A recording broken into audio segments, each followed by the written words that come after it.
As they say, it's not a sprint, it's a marathon. I had to go back and forth between like what my experience and my profile was missing that was making my overall profile less lucrative for universities. So pivoting, being able to pivot and play to your strengths, I think is really important. I think my biggest obstacle was figuring out that being just a geographer or a research in geography job is very difficult to find. It really wasn't very effective, to be honest, because it really hurt me in terms of time management and trying to finish my dissertation as well. Question number 2, what challenges or obstacles did you face during your own job search?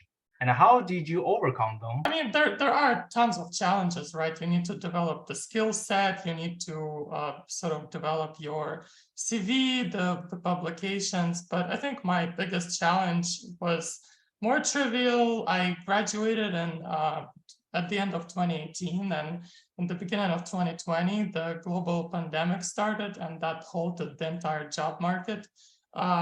So I kind of had to, lay low and continue applying, continue sort of waiting until these jobs open up again. But luckily I was already in a postdoc position, so I could, with a lot of effort and a lot of, internal struggle, I could afford to do that, and I could afford that time.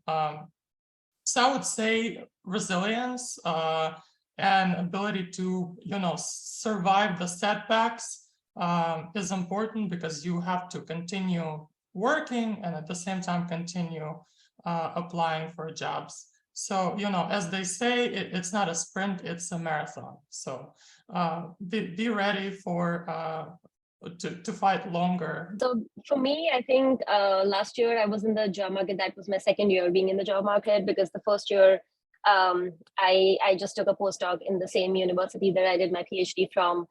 So basically, I think what I found to be challenging was to get all these factors, different factors that we give weightage to for an academic job, to get all of them correct. For example, what was the teaching versus research load? What was the location of the university? What was the department culture like? And what was the long-term, impact of my work in that particular department? How I would fit with the other faculty? Would it be more collaborative or not? And basically the accreditation of the university and so on. These were the factors that I was really considering, and to get them all right was kind of a challenge for me. And then I realized I had to go back and forth between what my experience and my profile was missing, that was making my overall profile less lucrative for universities that had all of this in there. So I had to go back and forth, and then I realized that maybe my research, agenda was a little not as crisp as most universities would like. So then I went on for a more research-heavy role and not really an assistant professor role. The other factor that played into, which was kind of a challenge for me, was my spouse's work location. So I know there are some personal factors that affect that too.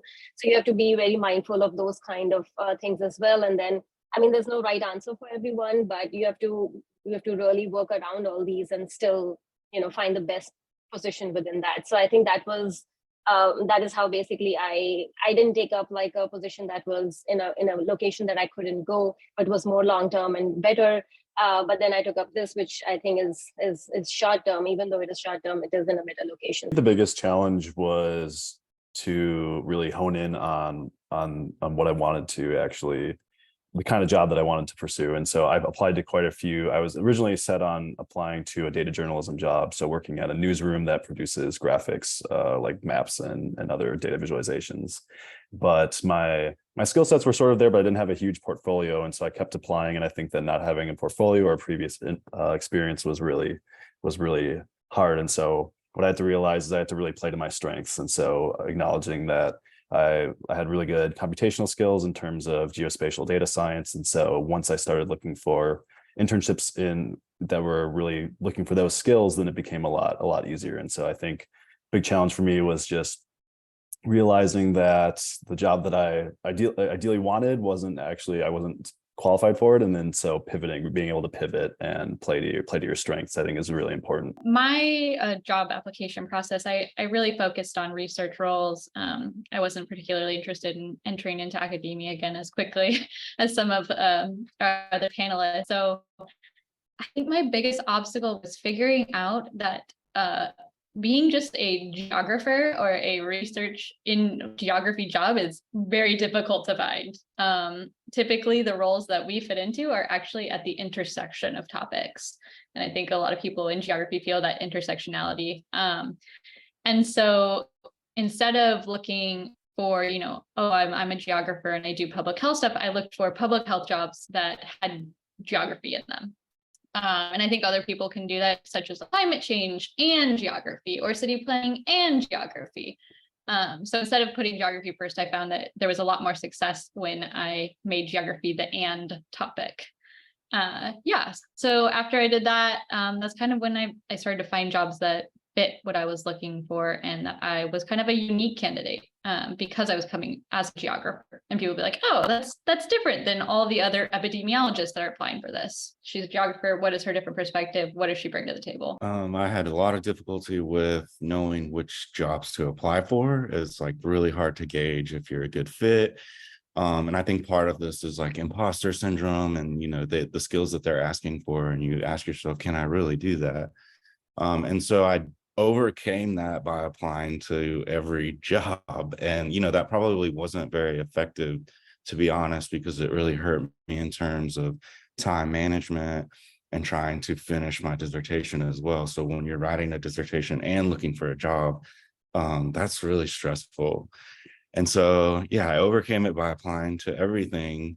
And then, in terms of the time management, I really tried to make sure that I got applications done early and not closer to the deadline. And so that really helped me, like it's the application's done and out the window, and I don't have to worry about the deadline anymore. I think what else was difficult is not knowing if you really want to live in this place that you're applying to. An interview typically might be 1 or 2 days.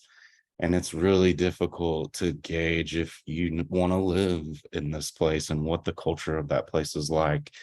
And talking about culture, like Mahek was talking about, I thought it was really difficult to gauge the culture of different departments as well, especially during the interview process, because everyone is sort of advocating for their department, right? And they're trying to convince you that this is a place that you want to come work at.